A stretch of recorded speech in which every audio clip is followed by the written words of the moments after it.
There I was, 3 in the morning, on the narrow mechanics platform at the top of Dragon's Breath roller coaster, screaming at the body dangling below me, thick snow blanketing the entire amusement park. It's a clusterfuck of a situation, and it still isn't over yet. Hey, that could be my new motto for life. Nah, I'll workshop it a bit more. So how did I end up here? It all started with an idea I had a few weeks earlier at Pastor Leopold's final sermon. Pastor Leopold is somewhat of a local legend. He's a charismatic, charming, and fiery pastor of the largest church in my town. He's inspired hundreds.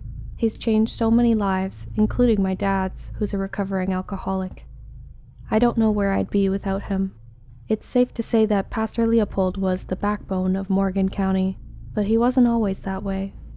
It's an anecdote I've heard at least 36 times since I was a toddler. Pastor Leopold tells about the turning point in his life. He was 16 years old and struggling to find his voice as a pastor apprentice under his father, the original Pastor Leopold. In his darkest moment, he and 2 buddies got drunk out of their minds and went for a drive up the canyon. As they drove the narrow dirt road on the backside of Coal River Reservoir, a moose stepped onto the road. A moose with death in its eyes, he always added. He swerved and plunged off the road into the ice-cold reservoir water. He remembered failing to get his seatbelt off. He remembered having the drunken thought flash through his mind that wearing seatbelts was a stupid idea. He remembered trying to piece enough words together to form a prayer to Jesus. Then it all went black. A pause for dramatic effect. Then it all went white. According to his story, he awoke in a white room above the brightness of the sun. He ascended a beautiful white staircase with intricate gold finishes, while an angelic choir quietly sang in the background. When he reached the top of the staircase, he was greeted by his loved ones who had already passed on, all in their prime, all dressed in white. His grandparents, his brother who died in infancy, and others he understood to be ancestors. They embraced him at once, and an overwhelming feeling of peace fell over him. After a few more minutes of bliss, the crowd parted, leaving Pastor Leopold alone in the endlessly white room. It was at this moment that he realized he was dead. But it didn't matter. The pure joy and love he felt in that room made all the suffering of life worth it. Then someone else appeared, a man with long hair and a beard, robed in white. He walked carefully toward the pastor apprentice. When he got within arm's distance, Pastor Leopold knew exactly who it was. It was Jesus Christ. Jesus told the pastor that although he looks forward to the day they can be together again, now was not his time. Jesus said that the pastor was more important than he'll ever know. The pastor wept and held Jesus tight. Next thing he knew, an intense shock was passing through his body. He jolted, quite literally, awake, and found that he was in the back of an ambulance, surrounded by EMTs. When he realized that he was alive, he wept again. He lost one of his friends that cold November night, but he gained a fire. He turned his life around, swearing off booze and girls. He became passionate about his pastoral studies. 18 months later, his father died, and he took the reins of the church. Pastor Leopold ran the church for 65 years before having a stroke 6 months ago. He survived, but the stroke altered his demeanor significantly. After his return from the hospital, he gave one last, low-energy sermon and announced his retirement. I was there, and I kid you not, the audience bawled their eyes out. It's as if he had shot himself at the pulpit. I mean, I get it, kind of. He was like a father to me, to most of us there. How would the church, nay, how would Morgan County, move on without Pastor Leopold? But as for me, a budding journalist fresh out of school, I saw an opportunity. There wasn't much of a written record of Pastor Leopold or his teachings anywhere. Sure, the locals will recount his sermons till they're blue in the face, but the memoir market was wide open. Well, maybe memoir was a bit ambitious, but figured I could sell a series to the local paper or something. For those of you who are rightfully rolling your eyes and calling me selfish or predatory or egocentric, don't worry, none of these things will happen. In fact, this video right here is the only thing that will come from this little project of mine. Pastor Leopold somewhat reluctantly agreed to do the interview the next day, but under one condition, that it take place at the Como Springs amusement park, Morgan County's blockbuster claim to fame that has yet to capture national attention. The next day, I drove 30 minutes through Morgan Canyon and got to the park about an hour before close. I met him at the Princess Cafe, a pink and purple restaurant next to the central carousel. He was gazing out the window, watching the decorated horses rotate around, ice cream in hand. He was smiling like a kid. "Miss Moko," he said, struggling to stand. "Please sit, Pastor Leopold," I said, shaking his hand. He looked like he had aged 10 years since his last sermon just a few days earlier. An oxygen tank was on his side. His eyes were dark and heavy. "You know, you're really starting to look like your mother," he said. "I take that as a compliment," I said. "It is. Thanks for agreeing to meet with me, Pastor. I'm sure you—" I stopped mid-sentence because his eyes had wandered to the sky outside. I cleared my throat. "I'm sorry, Miss Moko. Go ahead with your questions," he said, returning his gaze to me. I pulled my notebook out and turned to the page where I had written down 33 carefully rehearsed questions. "First question, why Como Springs Amusement Park?" I asked. He smiled and looked at his ice cream. "You know, have you ever thought about why Morgan County has an amusement park? Way up here, virtually no traffic, small population, stays open during the winter for heaven's sake. A park like this should never be able to work economically, right?" "Right," I said. "Well, it doesn't. Como Springs has been deep in the red every year since its opening in 1999, he said. I nodded slowly, but Como Springs was never built to make money. It was a passion project by Scott Lewis. You know him? I nodded again. Since my stroke, this is the only place that has brought back any semblance of hope into my life, he said. I shifted uneasily. Why is that? I mustered. This place is a reminder that there is joy to be had in this life. He brought his fist to his mouth and coughed loudly. You know, when you're in the religion business, you spend a lot of your time convincing others to make sacrifices in this life so they can have joy in the next life. Okay, I said. But what if there isn't a next life? I started running through titles of my impending memoir. Memoir was back on the table. Doubting pastor, pastor in doubt, agnostic preacher, the story of small-town pastor's final days. Do you not think there's a next life? I asked. He put his oxygen mask over his mouth for a minute and closed his eyes. What the hell is coming next? I wondered. I know there's not a next life, he said, his eyes still closed. Still in shock, I wrote the phrase down in my notebook. I know there's not a next life. You know I'm writing a story on you, right? Are you comfortable with the public knowing all this? It won't matter. I'm in my final days, he said. My mouth must have been gaping open because when he opened his eyes, he quickly apologized. I'm sorry, Miss Moko, he said, smiling his charming old man smile for half a second before returning the oxygen mask to his face. I'm sure that's a lot to take in. No, it's fine. It's just this is not how I thought the interview would go. He signaled for the waitress and ordered another ice cream cone. Let me explain a couple things, and you're the first person I've ever said this to, he said. Sure thing, go ahead. You've heard the story of my car crash when I was a teenager, right? The one where I pass into the afterlife for a while and meet the big guy? Of course, it's only the most cited story in Morgan County. Right. Well, oh, excuse me, miss, he said, signaling for the waitress again. The waitress hurried over. Bring us Tito's special friend menu, will you? He said. She glanced at me, then back to him. Don't worry, I'll vouch for her, he said, turning to me. You drink, don't you? Figure you're a college girl, right? Oh, I do drink, but... Perfect. You know what? Forget the menu, he said. You like gin? He asked me. We'll take 2 gin and tonics, alright, sweetheart? He said to the flustered waitress. Sure thing, Pastor Leopold. Are pastors allowed to drink? Depends on who you ask, he said. The waitress returned with the drinks, and we each took a sip in silence, both watching the fire-red roller coaster, Dragon's Breath, zoom around outside.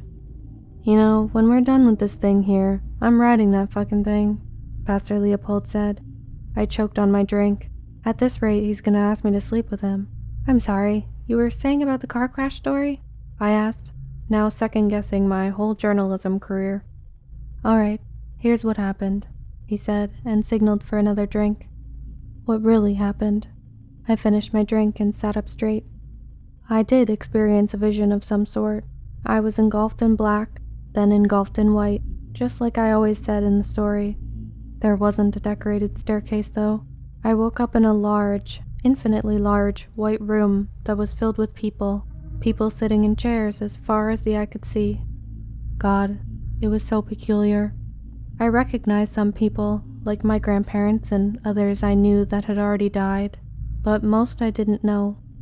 The people I knew, they didn't embrace me. They didn't interact with me at all. They just stared blankly ahead, completely motionless. The waitress set the gin and tonic down and shot me a concerned glance. I shrugged my shoulders at her. And that whole bit about feeling warm and loved and all that, total bullshit.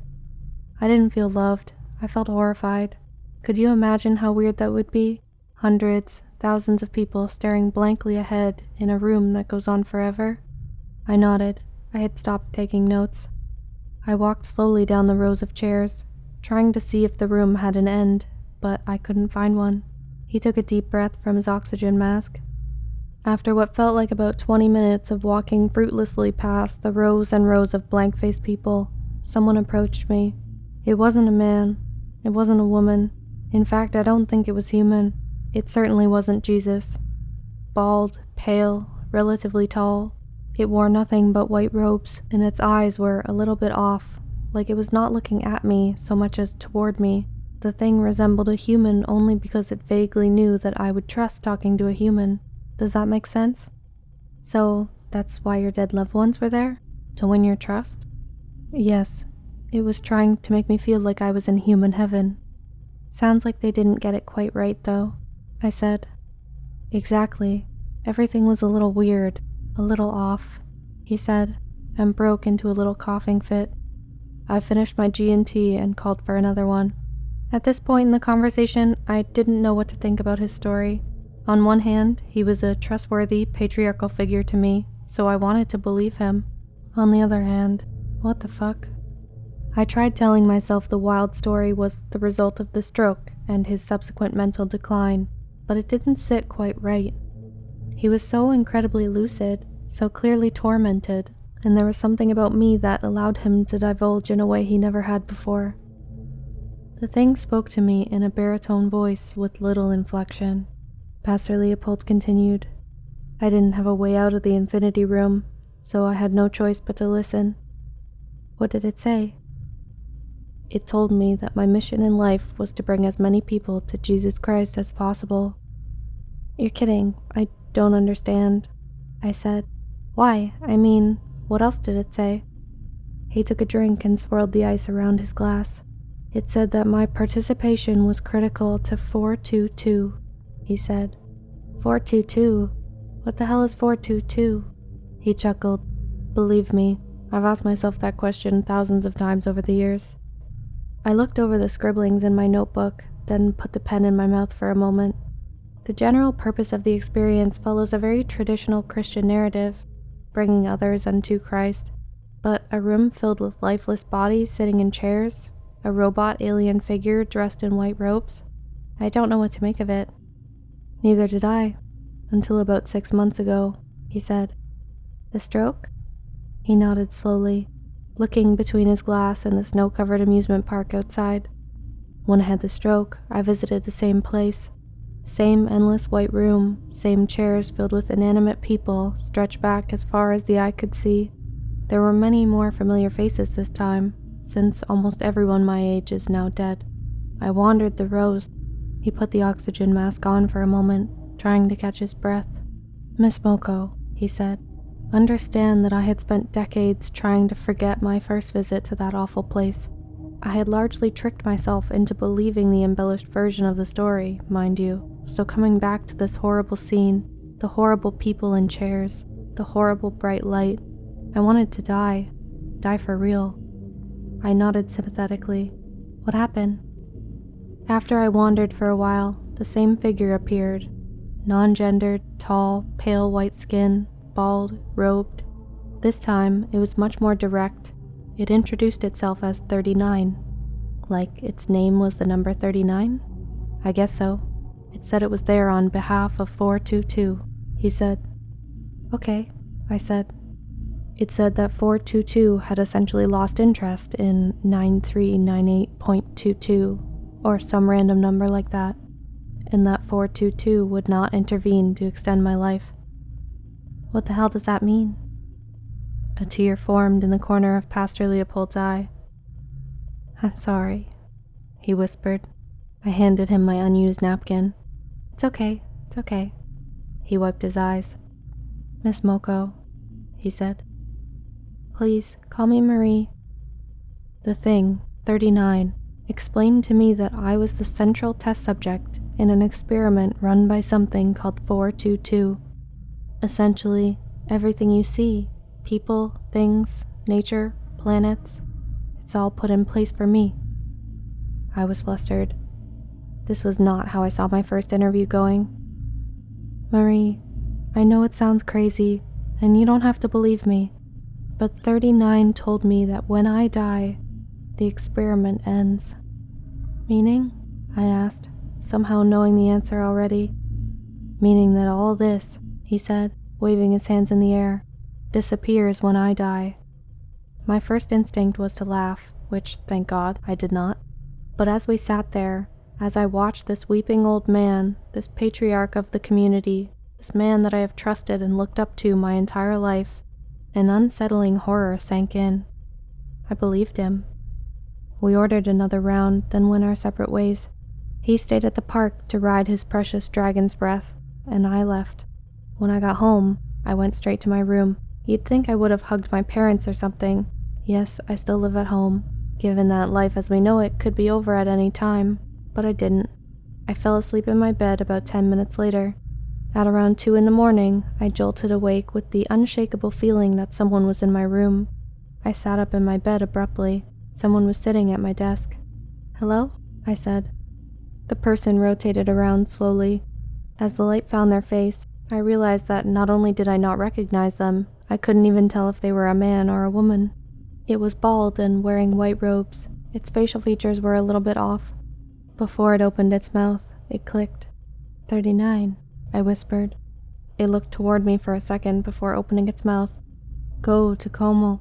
It started in its monotone, mid-range voice, before being interrupted by my bedroom door slamming open. It was my dad. 39 disappeared, vanished into thin air the second my dad stepped through the door. Marie, my dad said and sat down on the bed. My dear, Pastor Leopold has gone missing. My heart started pounding. I know you were with him this evening. Was anything off? Did he say anything strange? My dad asked. Ha. No, not other than, getting emotional talking about his experiences as pastor. I said. He had an oxygen mask. Wait, did he ever make it home from the park? Supposedly he made it back from the park a little while after your meeting, then slipped out after dinner. No word to Janice or anyone, my dad said. I'm so sorry. Gosh, that's sad, I said. Can I help? My dad smiled. No, sweetheart, just go back to sleep. I'm sure he'll turn up. He left my room and I pretended to go back to sleep. Go to Como Springs.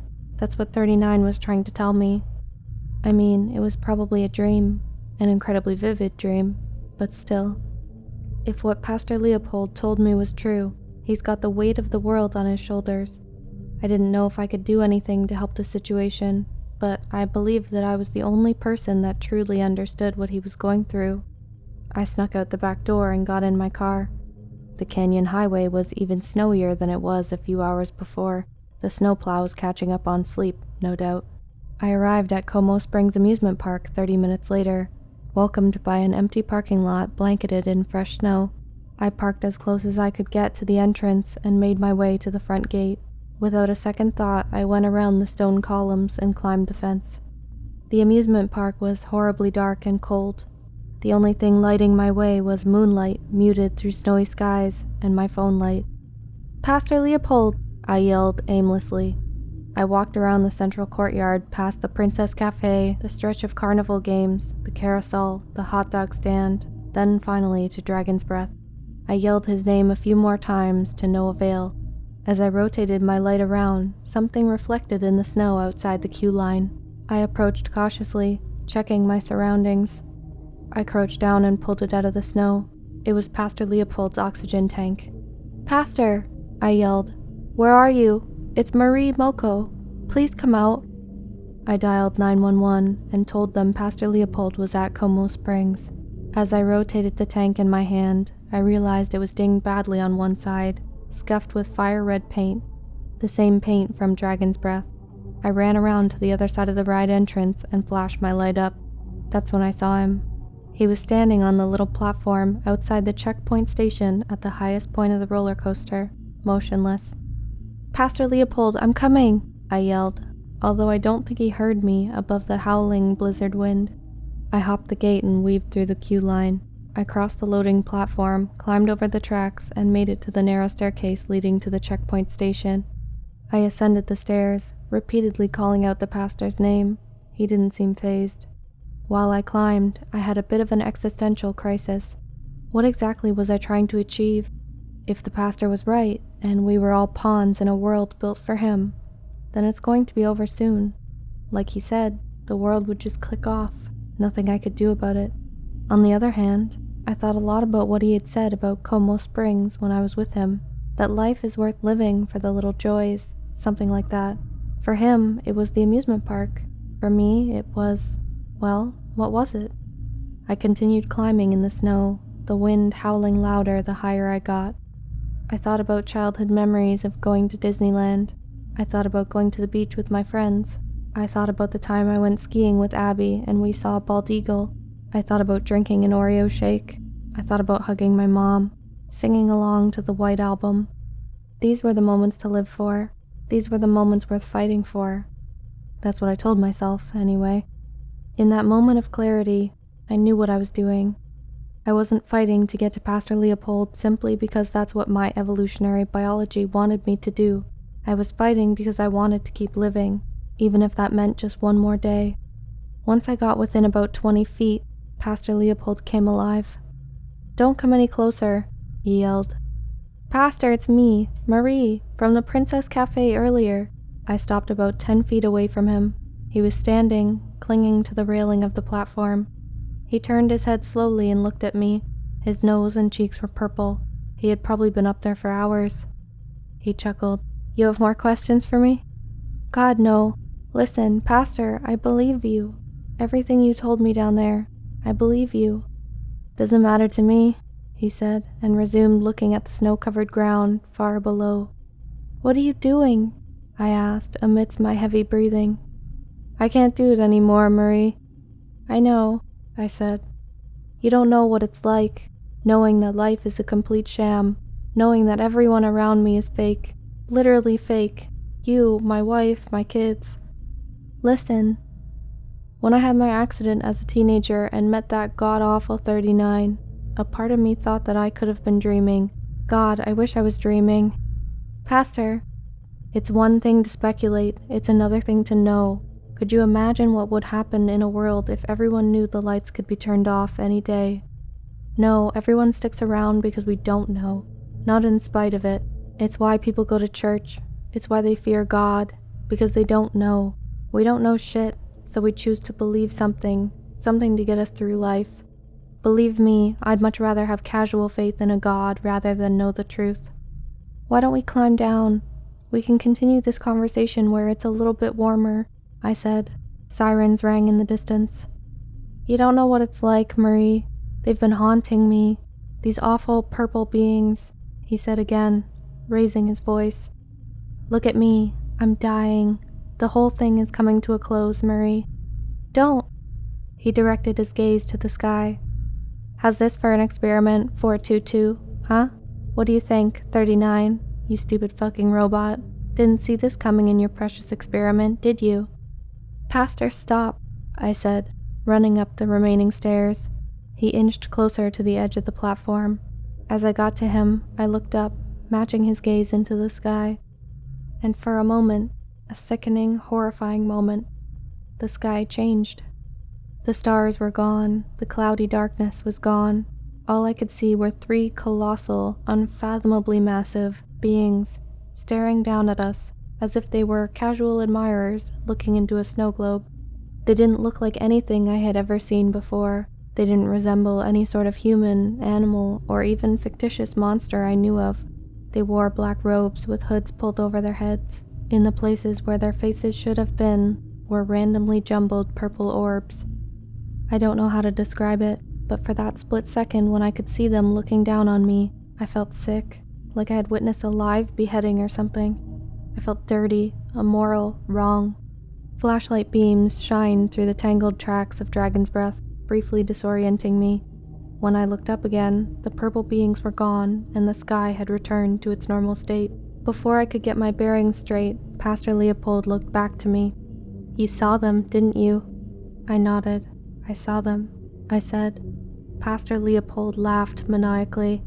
"Sir, please sit still. We're coming for you," a firefighter said from behind me.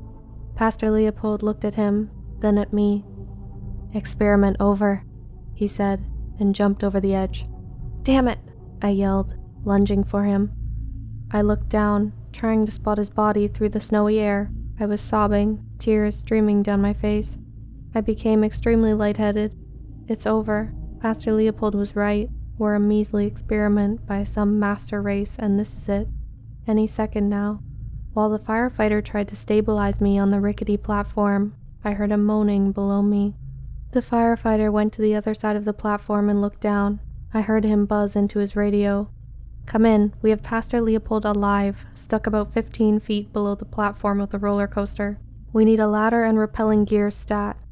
I followed the firefighter to the other side of the platform and looked down. Pastor Leopold was dangling on the roller coaster track by his jacket, swaying back and forth in the wind. "Oh my God, Pastor, are you okay?" I yelled. He ignored me, continuing moaning and sobbing. The firefighter assured me they'd get to him and directed me down. The place was flooded with police cars, fire trucks, and ambulances within minutes. I watched from the back of an ambulance in the parking lot as a firefighter rappelled from Dragon's Breath top platform and brought Pastor Leopold back to safety. Pastor Leopold was put in the back of an ambulance and driven into town. I gave my testimony to an officer, telling him that I met Pastor Leopold earlier that day and he seemed off. I told him that as soon as I heard he was missing, I came here. I left out the details. "You saved his life," the officer said, before walking away. "I may have saved your life too," I thought, for now anyway. Sure, you could say that Pastor Leopold was delusional after his stroke. You could also say that my vision of 39 in my bedroom was a dream. But I can't deny what I saw with my own eyes in the sky above the roller coaster that night. Those 3 horrible entities, with black hoods and purple orbs for faces. I swear to you, they were there. I don't doubt that they are still there, watching, waiting for Pastor Leopold to finally expire so they can move on and leave us behind in the ether. As for me, as soon as I publish this video, I'm heading to the hospital.